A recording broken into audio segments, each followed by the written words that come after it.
esta ocasión el capítulo 20, donde dejamos la semana pasada, que el versículo 13, Hechos, capítulo 20, pero quiero dirigir su atención al versículo 24.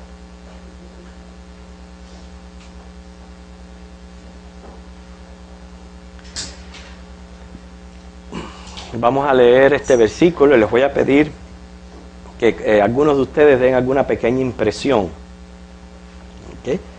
Lo leemos todos, dice: pero de ninguna cosa hago caso, ni estimo preciosa mi vida para mí mismo, con tal que acabe mi carrera con gozo y el ministerio que recibí del Señor Jesús para dar testimonio del Evangelio de la gracia de Dios. Un versículo que tiene tanto tesoro en él, tanto que podemos comentar. ¿Cuál es su impresión? ¿Qué es lo que le llama la atención de las diferentes frases de este versículo? No que me lo explique todo, pero algo. Vuélvalo a leer. Fíjense la frase: ninguna cosa hago caso. 1. No estimo precioso a mi vida. 2. Acabar mi carrera con gozo. 3. El ministerio que recibí del Señor Jesús. 4. Para dar testimonio del Evangelio de la gracia de Dios. 5. 5 frases preciosas ahí. ¿Qué es lo que le impresiona a usted?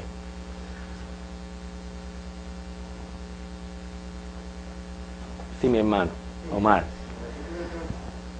Para mí, Ajá. por ejemplo, no hago caso de lo que me puedan decir la gente, sino mi ministerio. Por ejemplo, como yo fui llamado al ministerio de diácono, no estimo mi trabajo, sino lo hago con gozo para el Señor. No estimo mi esfuerzo en otra cosa, sino concentrado en el ministerio que Dios me puso en mi mano, para la obra de Dios, para servir a los miembros de la iglesia. Muy bien, okay. Otra impresión, Felipe. La dedicación y entrega que tiene para lo que el Señor le ha dado. Ajá. Y a su trabajo. Muy bien. Otra impresión que recibieron del versículo, hermano David. Que por encima de todas las dificultades con las que él pudo haber estado pasando hasta ese momento, dice que Cristo está vivo. Muy bien. ¿Ve qué tremendas impresiones podemos recibir de la palabra? Ok. Hermano. Seguir predicando el Evangelio. Muy bien. Okay.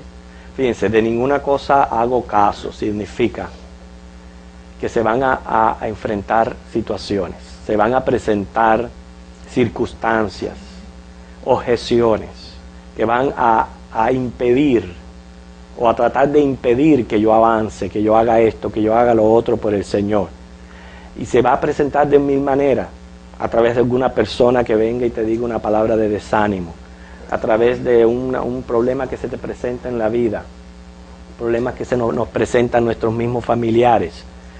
Siempre se va a presentar algo que se va a tratar de oponer a que tú avances como cristiano, a que crezcas, pero sobre todo lo que está hablando aquí en la experiencia de Pablo, pero tenemos que llevarlo a cada uno de nosotros, es: el Señor a mí me ha llamado para hacer algo en su obra, para su iglesia y para su reino. Algo el Señor me ha llamado a mí a hacer. Y yo voy a dar cuentas a Dios por eso que Él me ha llamado a mí a hacer. Yo no voy a dar cuenta por el hermano, ni por el otro, ni por aquel. Yo voy a dar cuenta por mí mismo. Entonces, ¿qué es lo que yo voy a hacer? No voy a hacerle caso a las cosas que se presenten. Él lo lleva al extremo de no estimar su propia vida. Quiere decir que no es solamente las objeciones que se presenten externamente, sino a veces de mí mismo. Las cosas que yo siento, que yo pienso, quiere decir que a veces yo puedo mismo ser mi propio obstáculo para yo crecer. No es solamente la gente que está a mi alrededor. Bueno, no voy a tomar a mi vida como preciosa, portar. La cosa de él es: el Señor me llamó a mí para ser un misionero, ser un evangelista. Este era Pablo. Bueno, ¿sabe qué? Yo voy a terminar esto que el Señor me ha mandado a hacer. No todos hemos sido llamados a ser misioneros, pero Dios te ha llamado, como el hermano dice. Él siente que el Señor le ha llamado al diaconado, que equivale a servir. Bueno, él va a, como dice, a esmerarse en el servicio al Señor, porque ese es el llamado que Él ha recibido. Y así cada uno de nosotros hemos recibido un llamado para hacer algo específico. Entonces eso es lo que yo tengo que estimar. ¿Por qué? Porque esto nos viene por el Evangelio de la gracia de Dios. Así que fíjense ese versículo que iniciamos, lo importante que es para por lo menos ya llevarnos con nosotros la importancia de ese versículo 24. Que estamos viendo lo que está ocurriendo ya al final del tercer viaje misionero de Pablo. Y los primeros versículos, que son los versículos del 13 prácticamente hasta el versículo 16, es el recorrido de lugar a lugar que Pablo realiza. ¿Okay? Vamos a ver ese recorrido. Hermana Ginny, usted lo tiene, por favor, para que lea el versículo 13. Vamos a leer 13 al 16. El viaje de Troas a Mileto. Nosotros, adelantándonos a embarcarnos, navegamos a Asón para recoger allí a Pablo, ya que así lo había determinado, queriendo él ir por tierra. Cuando se reunió con nosotros en Asón, tomándole a bordo, vinimos a Mitilene.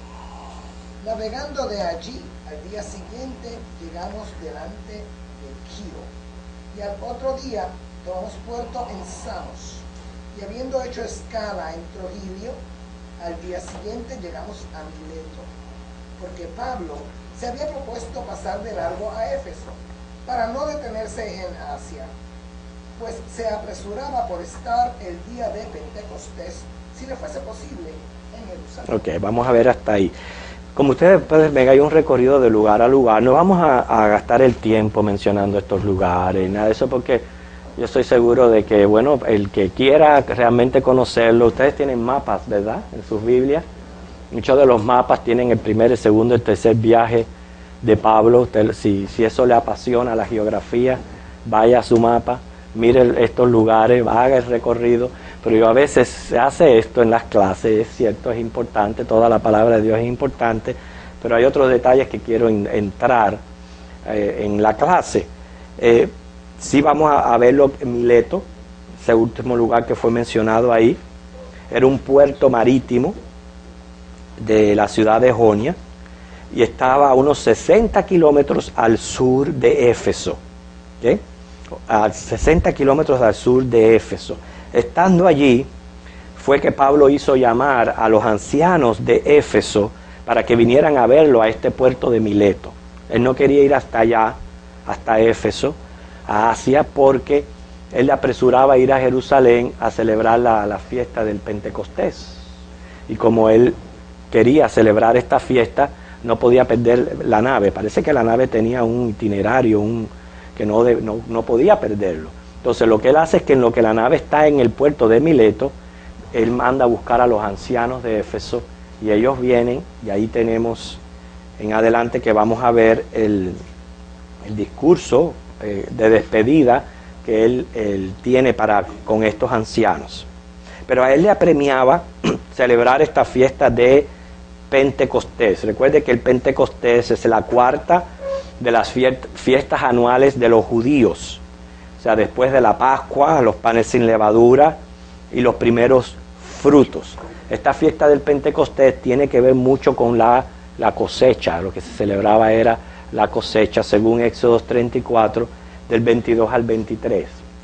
Y se le dice Pentecostés porque ocurría 50 días después de recoger los primeros frutos. Los primeros frutos y todas estas fiestas, que es lo que yo quiero que podamos entender, lo precioso que es que estas fiestas tipifican a Cristo, a nosotros la iglesia. Y por eso es que ya a nosotros ahora no celebramos ninguna de estas fiestas, porque Cristo viene a ser nuestra Pascua y nuestro todo. Porque cuando se celebraba la fiesta de los primeros frutos, está hablando de Cristo como las primicias. Recuerdan que fue el primero en resucitar de los muertos. Y una vez que Cristo resucita, a él se le comienza a decir el primogénito.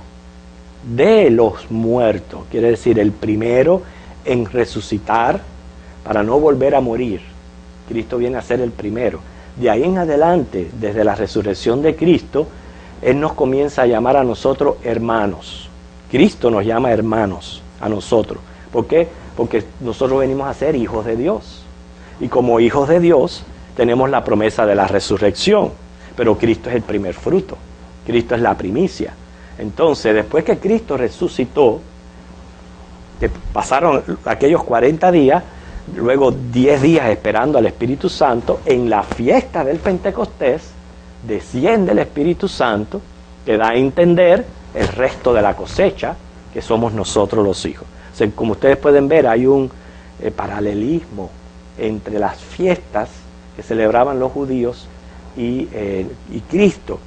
Y por eso que esta fiesta para Pablo era importante, no solamente como judío, pero también tenía un significado importante. Cuando se celebraba la cosecha del trigo, se usaban 2 panes, y los panes vienen a ser símbolos de la iglesia. ¿Por qué? Porque 2 es el número de testigos de la iglesia, y por eso es que Mateo 18:19 dice, si hay 2 o 3 que se pusieren de acuerdo en la tierra, ahí yo estoy. Es como la presencia de 2 testigos. Entonces se ofrecía varios holocaustos de animales, se inmolaba un macho cabrío, 2 corderos, de todo eso se hacía en la fiesta del Pentecostés. Y en la de fiesta del Pentecostés. Sí, pero lo que estamos hablando es de la similitud que hay entre la cosecha del trigo, que se ofrecían 2 panes, con la iglesia. ¿Qué significado tiene con la iglesia? Que a la iglesia ahora vienen a ser 2 testigos, quiere decir, donde hay 2 o 3 reunidos en su nombre. ¿Ok? Entonces, contando desde la mañana que seguía el primer sábado de la Pascua, se ofrecía una ofrenda de gavilla de cebada. Estamos hablando de la cosecha, de la fiesta de la Pascua. Seguido se ofreció una ofrenda de gavilla de cebada, y ahí se contaban 7 semanas. Al día siguiente del sábado se mecía la gavilla. Esto es, el día siguiente es el día domingo. Por eso fue que el mismo día que Cristo resucitó hubo un terremoto que removió la tierra. Eso está representado en la movida de la ofrenda de la cebada. Y entonces viene a ser el Pentecostés celebrado el primer día de la semana, el domingo. Todo esto yo les estoy diciendo, hermano, para que ustedes vean la importancia que tiene este día que nosotros estamos reunidos hoy para el cristiano. Decimos, se celebra la resurrección de Cristo, pero también ocurrió el Pentecostés, un día domingo. Hay muchos que no ven el cambio del sábado para el domingo, no lo aceptan, como que no es bíblico. Sin embargo, notemos en lo que está pasando en la fiesta, qué es lo que el Señor nos está dejando saber. Él resucita el día domingo. El Pentecostés se celebraba el día domingo, es cuando desciende el Espíritu Santo. Y de ahí en adelante, la iglesia se reunía cada día domingo. ¿Qué nos está dejando saber a nosotros? Bueno, que este es el día que nosotros nos reunimos para adorar al Señor. Es un día que tiene mucho simbolismo en él, no solo por la resurrección, sino también por el Pentecostés. ¿Okay? Bueno, a Pablo le apremiaba participar de esta fiesta y celebrar el Pentecostés. Pero él manda a buscar a los ancianos, dice el 17, Hechos 20, 17. Dice que enviando pues desde Mileto a Éfeso, hizo llamar a los ancianos de la iglesia. Cuando vinieron a él, les dijo: vosotros sabéis cómo me he comportado entre vosotros todo el tiempo desde el primer día que entré en Asia. Porque al llegar los ancianos, él comienza un discurso de despedida. Él se está dirigiendo, cuando decimos anciano, a líderes de congregaciones. ¿Okay? Hay varios términos que se usan para referirse a este oficio, y todos implican lo mismo: pastor, anciano, obispo, presbítero. todos estos son títulos para líderes de congregaciones. Él puede llamar cualquiera. O sea, si vamos a Nuevo Testamento y decir, bueno, ¿cuál era la función del anciano, del pastor? No hay diferencia porque es que es un título para el mismo oficio. El líder que ponían de la congregación podía ser llamado de esta manera. ¿Okay? Ahora, es para la misma persona, pero el uso de diferentes palabras implicaba quizás o apuntaba a algún tipo de ministerio que ellos tenían que realizar dentro de su oficio. Cuando se menciona pastor, hay que llevarlo al oficio de lo que es verdaderamente un pastor de ovejas, donde la responsabilidad es apacentar, es cuidar las ovejas. ¿Okay? El cuidado que necesitan las ovejas, primera de Timoteo 3:6 habla acerca de eso. En otras ocasiones hemos hablado de eso. Sabemos que la oveja es uno de los animales, pudiéramos decir, más dóciles, pero también inútiles. ¿Qué hay? Inútiles. Una oveja se cae, ahí se muere. No es capaz de levantarse por sí misma. Ahí se muere con las 4 patas para arriba. No es capaz de levantarse, tiene que venir el pastor a levantarla. Entonces carece de ese tipo de defensa, como que tienen otros animales, esa viveza de defenderse. Entonces carece de todo eso. Entonces ese es el animalito, porque hay muchos ganados. Ese es el animalito que Dios usa como analogía de la iglesia, de nosotros. ¿Nos está llamando el Señor inútiles? No, porque Él nos creó. Él es nuestro creador. Y déjame decirle que Él tiene propósito para con nosotros, y grandes. Y somos seres extraordinarios.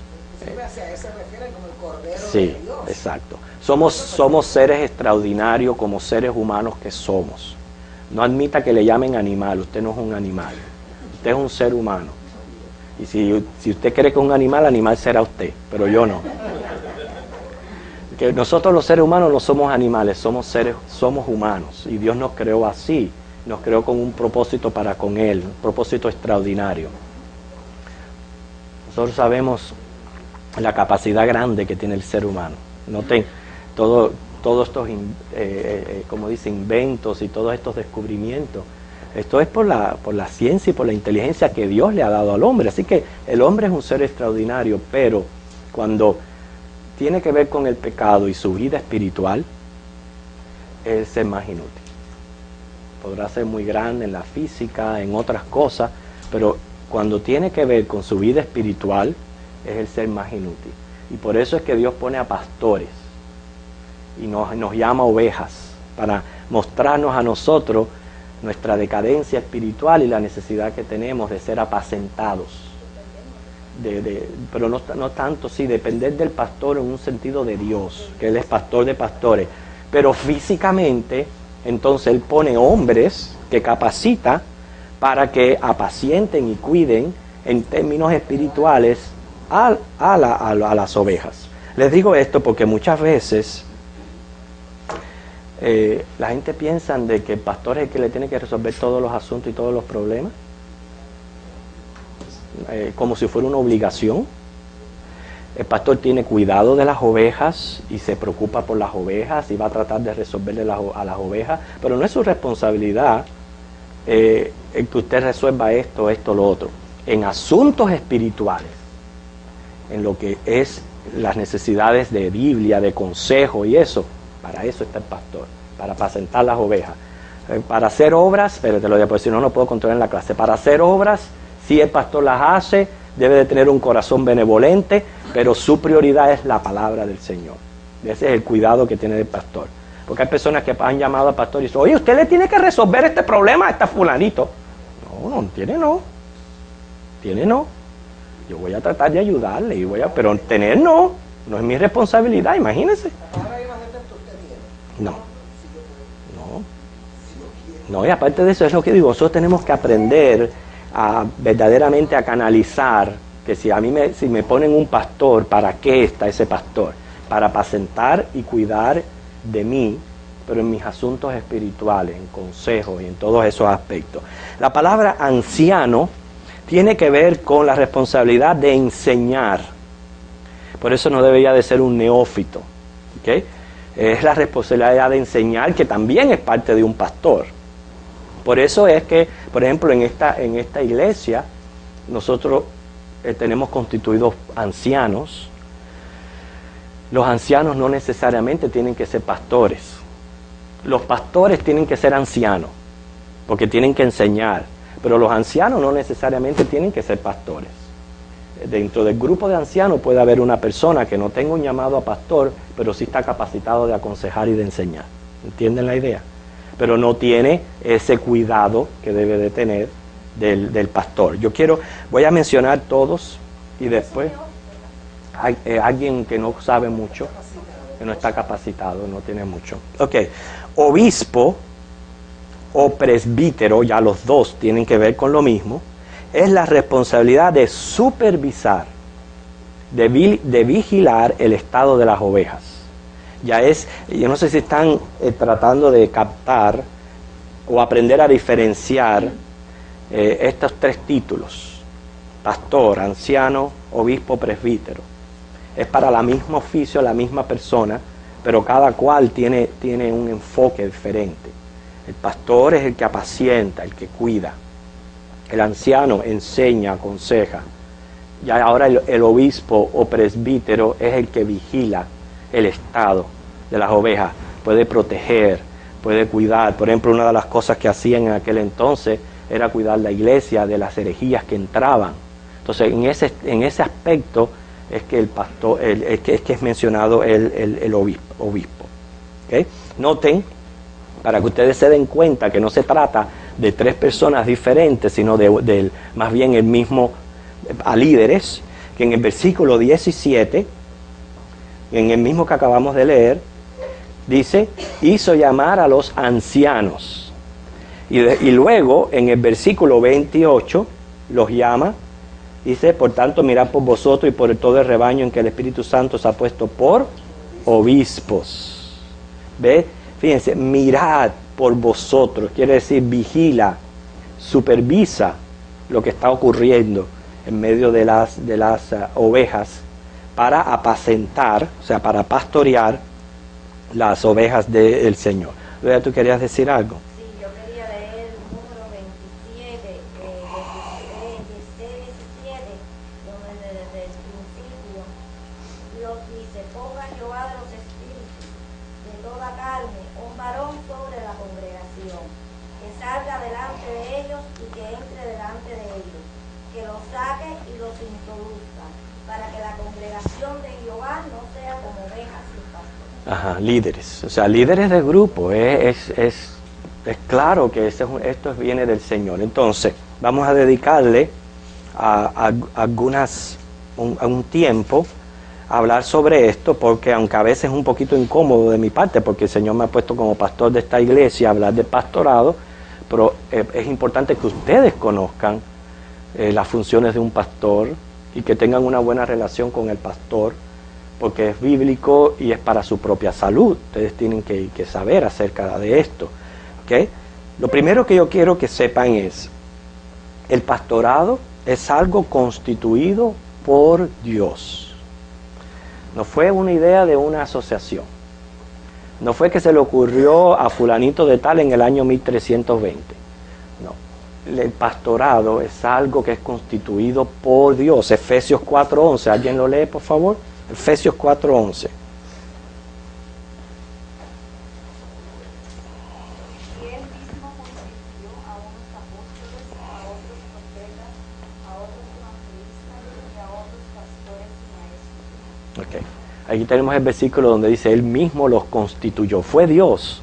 Esto es idea de Dios y por tanto el pastor debe de ser reconocido, considerado y respetado por la iglesia. Yo siempre les he dicho a ustedes que yo le doy gracias al Señor por la iglesia que Él me ha puesto a pastorear, porque yo le tengo que dar gracias a Dios por ustedes, porque ustedes son unas ovejitas muy buenas.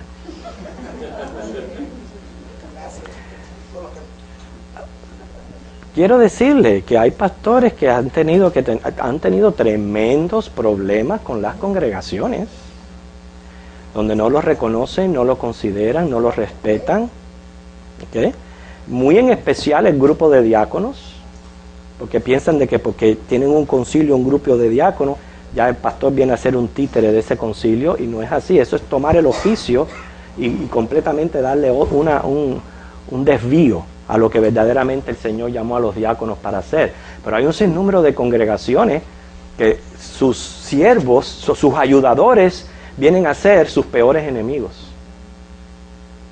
Y sus ayudadores vienen a ser los que le entierran el cuchillo por detrás en la espalda al pastor. Y hay muchas iglesias, por ejemplo, que a veces las comienzan unas familias, y en vez de ser ya una congregación, viene a ser un grupo donde esa familia es la que tiene el dominio, el control de todo lo que está pasando, y ni el pastor tiene voz ni nadie. Todo tiene que ser contado con la familia. O si es el que pone el billete. Si es el que da el billete en la iglesia, pues todo tiene que ser según esa persona para no ofenderlo, para no esto. Y eso es completamente antibíblico, erróneo y mal hecho. No es para como Dios ordenó las cosas. Dios ordenó al pastor, lo constituyó para hacer estas tres cosas que yo les mencioné, para apacentar, para enseñar y aconsejar, y para vigilar y observar y supervisar la iglesia. Para eso lo constituyó Dios. Si usted no respeta eso, a usted a quien no está respetando es a Dios. En primer lugar, es a Dios, porque Él fue quien constituyó y así Él quiere que sea eso. A la vez, el pastor tiene que tener otros textos bíblicos en cuenta, donde es claro que el Señor le dice: tú no puedes venir y tomar dominio de la iglesia, las ovejas no son tuyas, tú no puedes ser autoritario, tú no puedes estar siempre con una vara, un látigo en la mano. Todas esas cosas, el pastor que ha sido amado por Dios y no se ha puesto él mismo, tiene en cuenta de que ustedes son las ovejas redimidas por el Señor, la que el Señor pagó su preciosa sangre por ustedes. Y entonces hay una relación saludable entre la congregación y el pastor. La congregación reconociendo, considerando y respetando a su líder, y el líder a la vez solamente sirviendo de pastor, anciano y obispo, y no tomando dominio y control de las congregaciones. ¿Entiende? Por eso es que en una iglesia debe de existir el gobierno de la iglesia. Nosotros no somos presbiterianos por eso, que presbiteriano es el consejo de presbítero o de anciano, que son los que tienen la última palabra. No, la última palabra la tienen ustedes, sin olvidar que están siendo dirigidos y guiados por el pastor. Eso lo van a considerar, y esa es la salud que debe de, no estoy diciendo de salud a usted, la hermana, sino la salud que debe de haber, exactamente, que debe de haber entre la congregación y el líder. Muy bien. Ejemplo de esto, hermanos, cuando Dios le envía reprobación o aprobación a las iglesias de Asia Menor, lo hace a través de cartas, y las envía a quienes. En todos los inicios de estas cartas dice al ángel de la iglesia: yo les tengo una reprobación o les tengo una aprobación. Se la envía al ángel de la iglesia para que el ángel de la iglesia lo haga comunicar a la congregación. Entonces hay un ejemplo de por qué el Señor los constituyó. Número 2, son los que enseñan a la iglesia. Esta es la función prácticamente principal del pastor, es enseñar. Por eso es que el pastor tiene que estar capacitado con el don de la enseñanza. Dice 1 Timoteo 3:2 en las cualificaciones. Tiene que ser apto para enseñar. No es venir y hablar y decir, no, es enseñar. Es que mi responsabilidad es que ustedes salgan de aquí hoy domingo con algo que hayan aprendido de la palabra de Dios. Algo. Hoy estamos haciéndole énfasis que todos estamos aprendiendo la correcta relación que debe de haber entre la iglesia y el pastor. ¿Para qué? Para que no le suceda lo que le pasó en Guyana, ¿se recuerda? Que vino un líder y los envenenó a todos. Ok, vamos a tomar el cafecito de caridad. Así que el día que yo quiera, solamente tengo que hablar con caridad. No, mentira. No, pero ustedes saben qué pasó ahí en Guyana, donde el líder envenenó a toda la congregación y todos así de anormales, que no es otra palabra que tiene, le siguieron al líder y todos murieron. ¡Qué ceguera! Ustedes no tienen tampoco que seguir a un líder vicioso o un líder que no les está a ustedes mostrando que ha sido constituido por Dios y que es apto para enseñar. Esa es otra responsabilidad de ustedes como ovejas. Ustedes tienen la responsabilidad de permitir quién está al frente de ustedes enseñándoles. El hecho de que sea el pastor no significa de que ustedes le van a permitir admitir todo. ¿Okay? Entonces esa es otra de las cosas que el Señor nos quiere enseñar. Ellos son los que enseñan la iglesia. Número 3, son los que apacientan las ovejas, que es nutrir y cuidar el rebaño del Señor. O sea, es ejercer esa vigilancia general en los asuntos espirituales de la iglesia. Así que en estas 3 cosas, por eso es que una de las cosas que hace el pastor es, ¿cómo se le dice la palabra? La tenía en la mente y se me fue. Trasquilar. Las ovejas se trasquilan.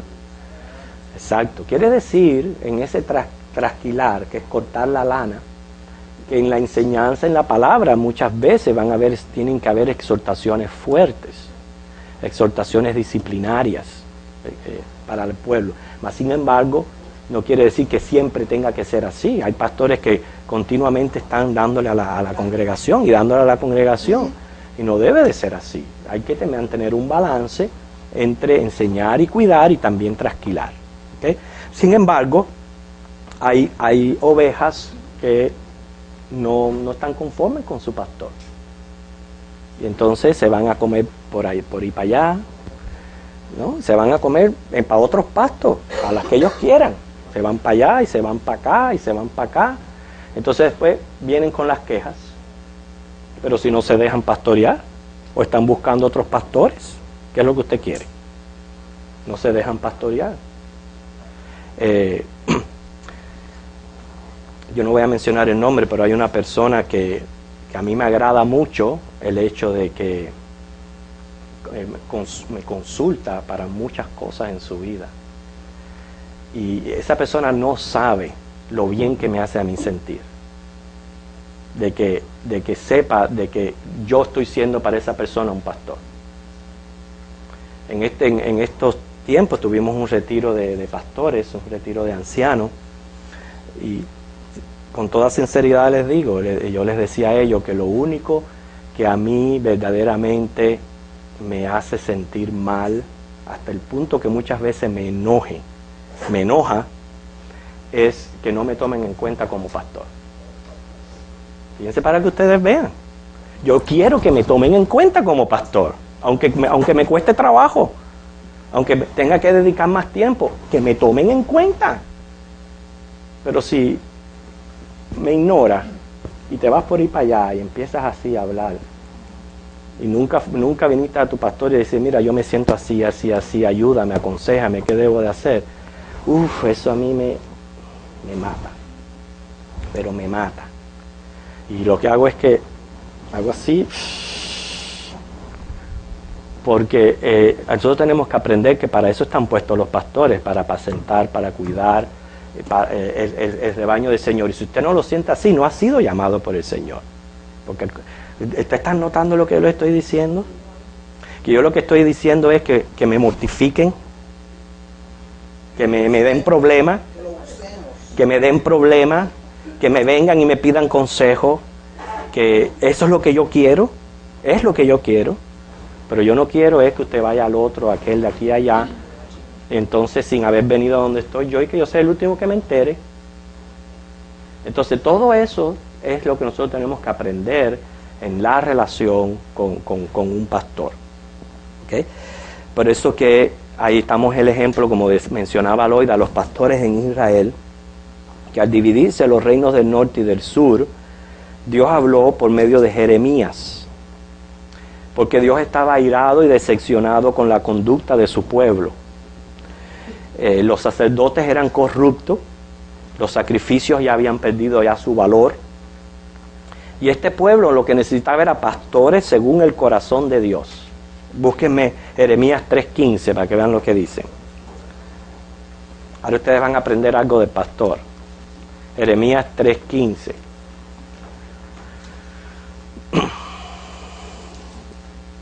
¿Usted lo quiere leer, hermana? ¿Miriam? Ok.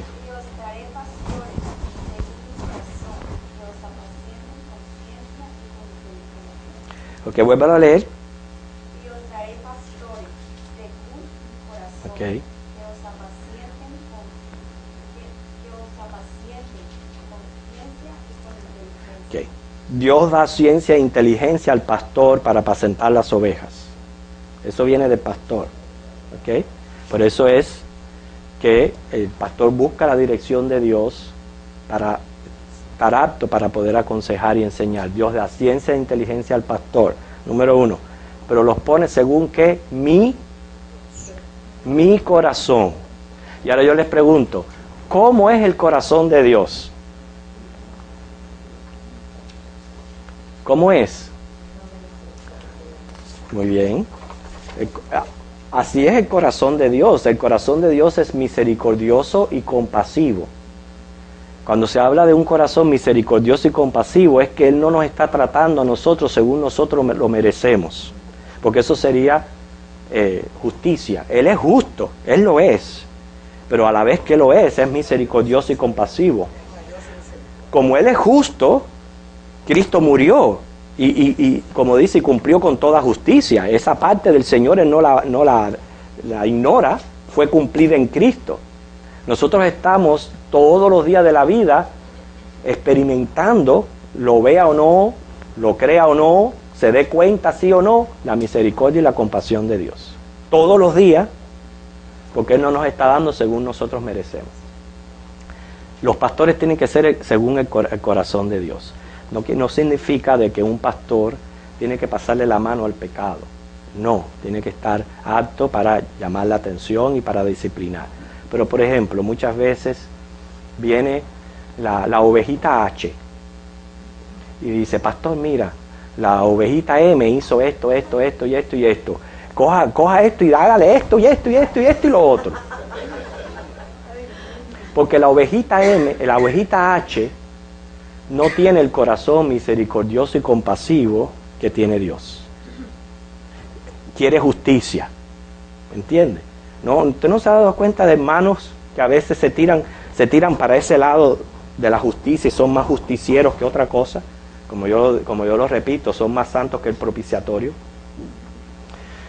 Entonces no entienden que el pastor con un corazón misericordioso, sin pasarle la mano al pecado, tiene que lidiar con la ovejita M. ¿Ok? Y ser paciente con la ovejita M como lo es con la H. Pero la H no entiende eso del pastor. La H quiere que el pastor se ponga de su lado y haga lo que la ovejita H quiere. Y que le ponga la pierna arriba a la M y la aplaste. Pero el problema mío es que yo tengo que trabajar con la H, trabajar también con la M. No la puedo aplastar.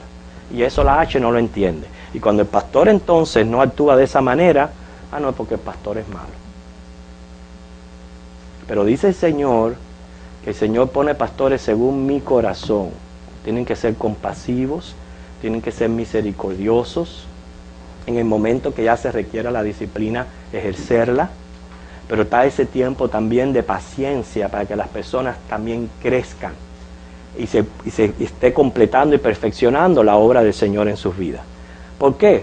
Porque la ovejita H no es perfecta, ¿no es cierto?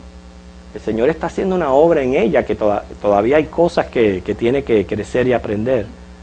Entonces no puede venir y juzgar a la otra. Entonces todas esas cosas el pastor tiene que tener en cuenta. ¿Okay?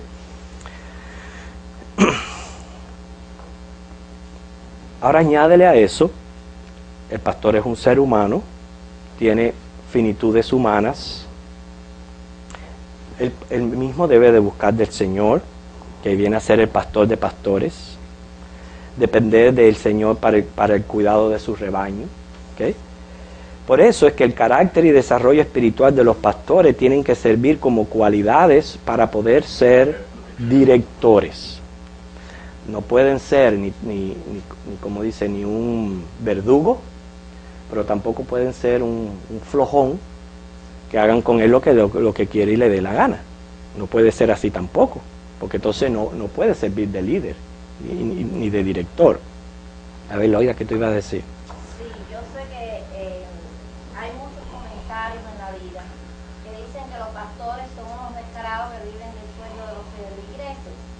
Pero yo a todas esas personas que no conocen lo que es la realidad de un pastor, yo les invito a que lean y estudien el capítulo 34 del libro de Ezequiel y vean la responsabilidad de un pastor ante Dios el día del juicio final, para que vean que no es fácil ser un pastor llamado por Dios. No, para nada.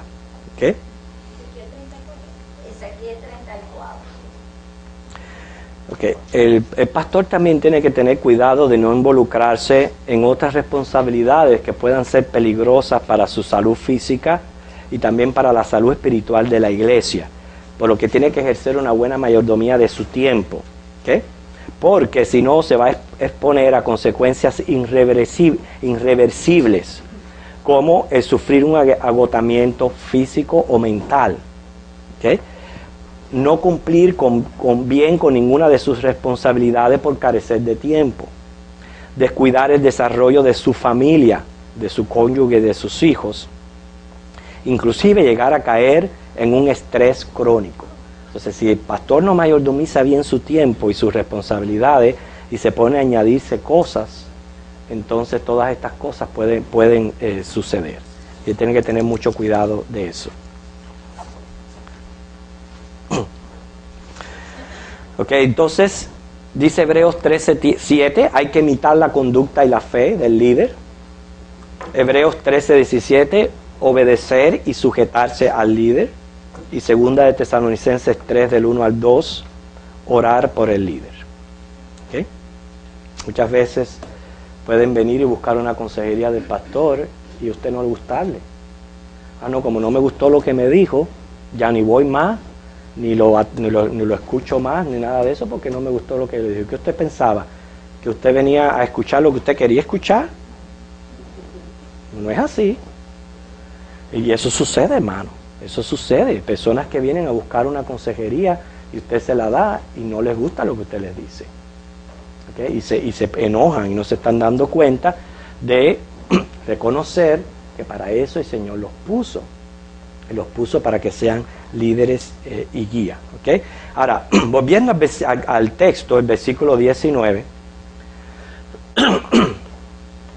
que primero Pablo llama a estos líderes. Recuerden que muchos de ellos fueron constituidos por él. Este es el tercer viaje misionero ya. No solamente él iba y predicaba el evangelio y establecía iglesia, sino que cuando él regresaba en sus viajes, él supervisaba cómo iban estas congregaciones y dejaba ya líderes que él sabía que estaban ya preparados para ejercer esta función.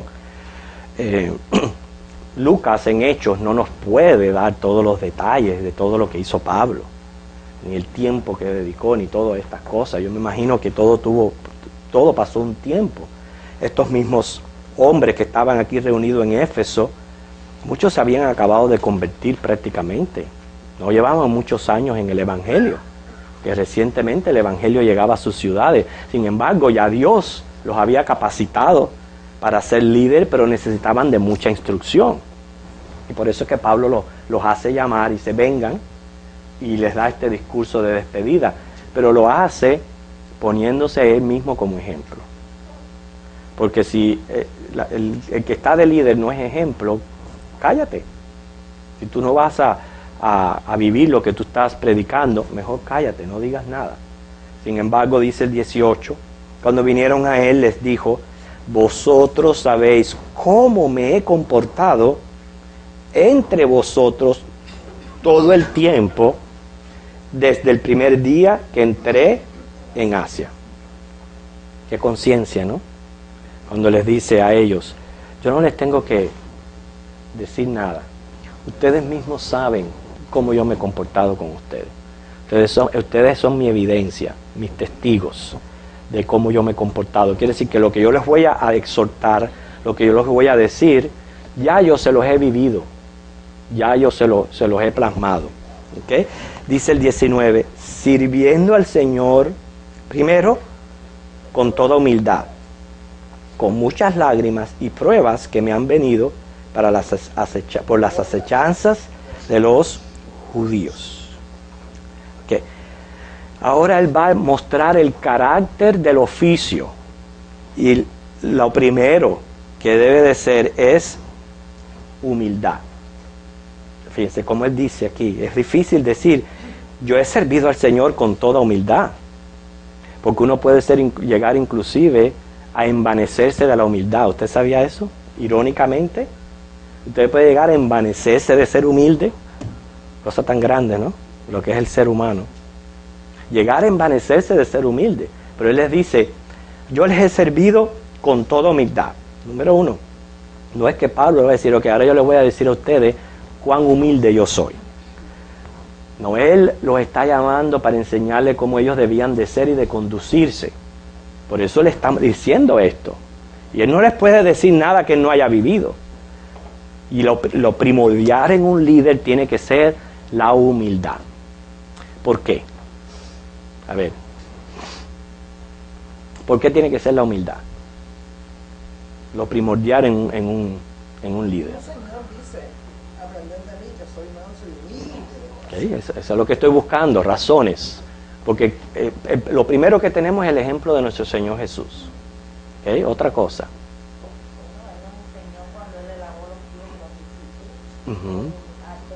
Muy bien, entonces todo está basado en el Señor Jesús. ¿Okay? ¿Ustedes creen que el concepto de la gracia no nos hace humildes? ¿Entienden lo que les estoy diciendo? Cuando yo le digo el concepto de la gracia nos hace humildes, si lo entienden, explíquenmelo. ¿Cuál es el concepto de la gracia? Por gracia somos salvos, pero ¿qué es lo que me está diciendo a mí el concepto de gracia? Claro. Yo no me lo gané, un regalo de papá. Amén, eso es lo que yo quiero que ustedes saquen. Ustedes expliquen. Si somos salvos por gracia de Dios, implica todo lo que yo tengo, todo lo que yo soy, ha sido dado. Me lo ha dado Dios. Entonces yo no tengo en nada, ni de qué presumir, ni de qué vanagloriarme, ni de qué hacerme grande, nada. Todo lo que yo he recibido, yo lo he recibido por la gracia del Señor. Entonces, si yo verdaderamente yo quiero ser humilde, que esa es la otra cosa, ¿cómo yo puedo llegar a ser humilde? Bueno, número uno, con la relación a la humildad, hay dos cosas muy importantes. Reconocer que eres orgulloso. Fíjense, que para ser humilde hay que reconocer que uno es orgulloso. ¿Qué indicios hay en nosotros que somos orgullosos? A ver, Gladys. Ajá. Vaya a creer que un orgullo quiere también eso, que alguien piense que tiene la razón y el orgullo de él no lo hace reconocer que no tiene razón. Bien, buen ejemplo. A ver, ¿qué indicios hay de que yo soy orgulloso? A ver, Loida. Dice, amarás a tu prójimo como a ti mismo. De las cosas que te gusten a ti son las que tienes que El Señor nos lo pone como ejemplo, ¿verdad? Del gran amor que nos tenemos a nosotros mismos. Muy bien, otra cosa, ¿qué te deja saber que uno es orgulloso? Muchas veces, hermano, cuando uno cree que es la gran cosa, Lo malo es que se sienta en una silla llena de alfileres, ¿verdad? Muy bien, otro ejemplo, cuando uno se cree la gran cosa, ¿ok? Que se lo merece todo. Para gloriarse lo que tiene, donde está, donde vive, en ese mundo, la sociedad. Eso no me va a dar. ¿Ok? ¿Y qué cuando alguien viene y te dice que tú has hecho algo mal hecho? Es bien difícil porque no sé, casi nadie quiere aceptar cuando ha hecho algo malo. Está en uno aceptar. Está en uno. Y uno dice, ay, gracias, sí, cómo no, pero por dentro está diciendo, así, es verdad, hermano, es verdad. Cuando nosotros hacemos algo y procuramos que alguien venga a reconocerlo. ¿Okay? Yo aprendí una cosa. Cuando alguien que hace algo busca reconocimiento, no es que sea tan orgulloso, porque si lo hace es porque sin darse cuenta está reconociendo su insuficiencia. Entonces, como está reconociendo su insuficiencia, busca que le digan que lo hizo bien, deseo de reconocimiento. Malo es aquel que hace algo y ya él cree que lo hizo bien. Ajá. Por ejemplo, cuando uno le reclama a una persona, ¿no? Dice, mira, esto no te conviene porque esto te va a traer una consecuencia. Entonces, que te den una respuesta para atrás, tú siempre lo quieres saber todo. Ese es orgullo. Sino lo que estoy ofreciéndote es que tú no caigas por ese problema. No, pero ese primer reacción, esa primera reacción de hablar así, ese es el orgullo que hay en todos nosotros. Eso está en la sangre. Precisamente el ignorar esto y el no reconocerlo es perjudicial. El que quiere ser humilde, lo primero que tiene que hacer es reconocer que este defecto lo tenemos todos. O sea, hay que luchar y trabajar con eso. Pero lo segundo que nos hace humilde, hermano, es incrementar nuestro agradecimiento. El ser agradecido es lo que nos lleva a la humildad.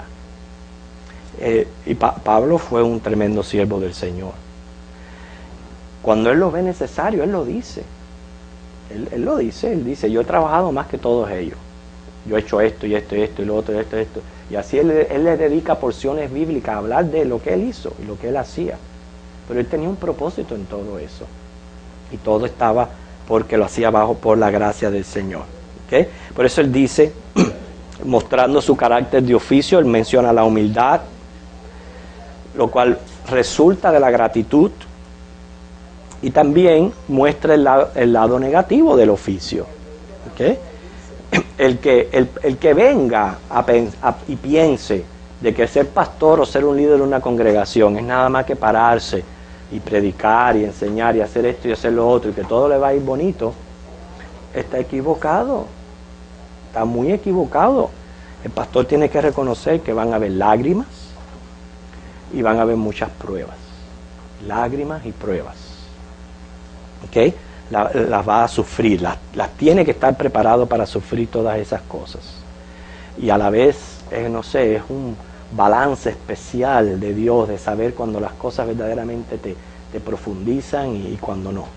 Pero de todo eso el pastor tiene que estar consciente. Para él, una de las cosas que le causaba mucha tristeza era las acechanzas de su mismo pueblo, de los mismos judíos, porque él los amaba. Él amaba a su pueblo. Y verse perseguido por ellos mismos es tremendo. Verse perseguido por los que una vez fueron sus compañeros, porque Pablo perteneció a la secta de los fariseos y estuvo involucrado con ellos. Verse perseguido por sus mismos compañeros tuvo que haber sido muy triste y muy duro. Quiere decir, el pastor tiene que lidiar con muchas emociones encontradas. Van a haber emociones encontradas. Puede ser que en el mismo día usted tenga que felicitar a una persona. Y quizás al terminar de felicitar a la persona, tiene que darle la condolencia a otra. Van a haber emociones encontradas. Sin embargo, tiene que tratar de buscar un balance que no sea dañino a su salud. Entonces eso es lo que hace el oficio tremendo. Ok, vamos a seguir aprendiendo más acerca de este discurso de Pablo a estos líderes de las iglesias. Pero en 1 minuto, 2 minutos, para mí es importante que hayamos aprovechado esta hora que hemos tenido de clase